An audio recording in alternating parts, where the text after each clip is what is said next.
Marary avokoa ireo mpiasan'ny ACM efatra amin'ny rahalahy izay voatazona eny Amponja Vonjy Maika mahakasika ny raharaha fahatongavan'Andriamatoa Marc Ravalomanana teto Voatanindrazana.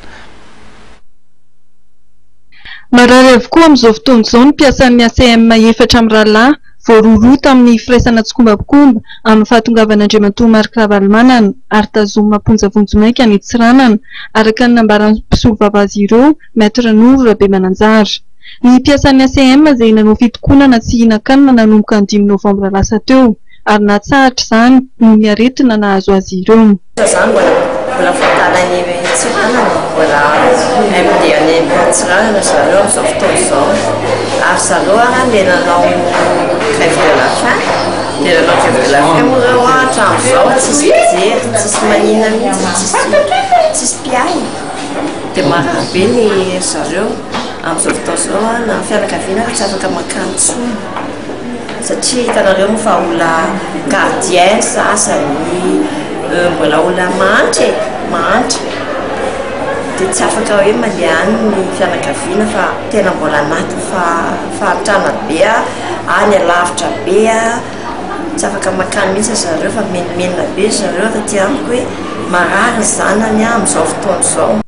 Nanomboka ny 13 Oktobra nitazomina Amponja Vonjy Maika Andriamatoa Rakotoniaina Silofo Désiré, Rakoto Arsovo Vonjy, Randremiaja Mamiaingo, mpiambina ny seranam-piaramanidina ao Antsirabe ary Rafanomeza Tsomahery, tompona andraikitra misana amin'ny fitantanana ny ACM ao Antsirabe.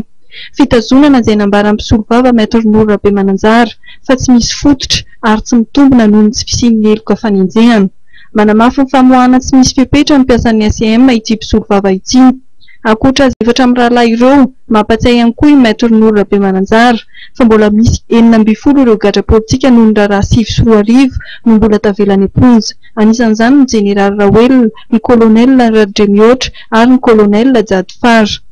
Manamafy ny amoahana azy aingana dia aingana, liberté totale mihitsy izany tadiavinay dans l'immédiat.